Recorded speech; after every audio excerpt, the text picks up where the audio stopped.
بسم اللہ الرحمن الرحیم الحمد للہ رب العالمین والصلاة والسلام علی سید المرسلین وخاتم النبیین محمد وآلہ واصحابہ اجمعین اما بعد فاعوذ باللہ من الشیطان الرجیم ان عدة الشهور عند الله 12 شهرا في كتاب الله يوم خلق السماوات والأرض منها 4 حرم ذلك الدين القيم فلا تظلموا فيهن أنفسكم صدق الله العظيم.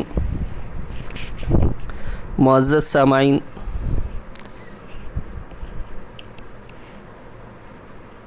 چاہے انگریزی تاریخ ہو جس کو عیسوی کہا جاتا ہے، یا اسلامی تاریخ جس کو ہجری تقویم کہا جاتا ہے، دونوں اللہ کے بنائے ہوئے ہیں.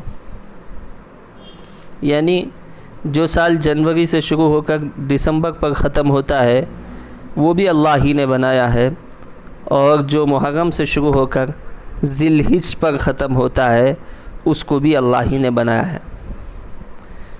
دونوں تقویمیں، دونوں کیلنڈر، چاہے وہ شمسی ہو یا قمری ہو، اللہ ہی کے بنائے ہوئے ہیں. ویسے اسلامی تاریخ، ان تاریخوں کا یاد رکھنا، مہینوں کا یاد رکھنا، یہ بھی ایک عبادت ہی ہے.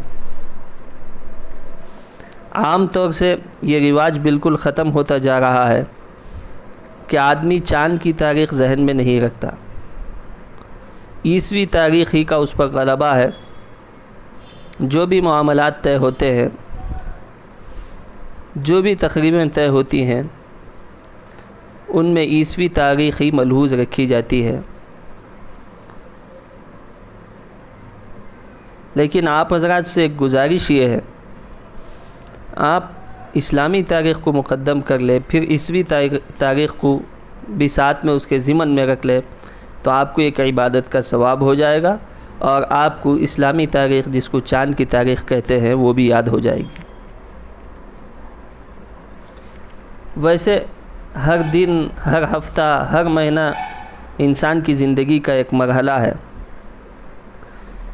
جب ایک مہینہ ختم ہو کر دوسرے مہینے کا چاند آسمان پر دکھائی دیتا ہے تو گویا پچھلے مہینے کا ایک زندگی کا مرحلہ ختم ہوا اور دوسرا نیا مرحلہ شروع ہوا. بعض ناواقف لوگ بعض مہینوں کو، مثال کے طور پر سفر کے مہینے کو، منحوس اور نامبارک سمجھتے ہیں، حالانکہ ایسے نہیں ہیں. اسلام میں ہر مہینہ خیر و برکت اور رشد و ہدایت کا مہینہ ہے.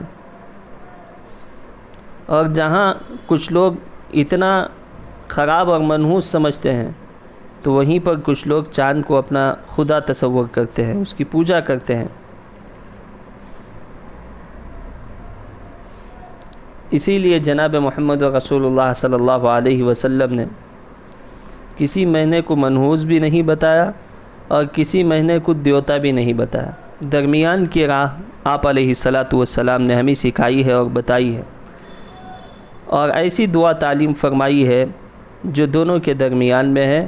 انسان اس کے ذریعے سے، اس دعا کے ذریعے سے اگلے آنے والے مہینے کی خیر حاصل کر سکتا ہے، اس کی بھلائیاں اس کو نصیب ہو سکتی ہیں، اور تمام باطل خیالات کی جناب محمد رسول اللہ صلی اللہ علیہ وسلم نے تردید فرما دی ہے. اب ہم کو کیا کرنا ہے؟ جب اسلامی مہینے کا چاند نظر آئے، مثال کے طور پر ذی الحجہ شروع ہونے والا ہے، اس کا چاند نظر آئے تو چاند دیکھتے ہوئے یہ کہیں، اللہم احللہ علینا بالیمن والایمان والسلامۃ والاسلام ربی و ربک اللہ. اے اللہ، نئے چاند کو ہمارے لیے برکت والا فرما کر ظاہر فرما، نمودار فرما. ایمان، سلامتی اور اسلام کے ساتھ اس چاند کو ہمارے اوپر ظاہر فرما. میرا اور تیرا پروردگار اللہ ہی ہے. یہ دعا پڑھ کر مہینے کا جب شروع ہوتا ہے تو خیر و برکتیں، سعادتیں اور کامیابیاں ہمارے ساتھ ہو جاتی ہیں۔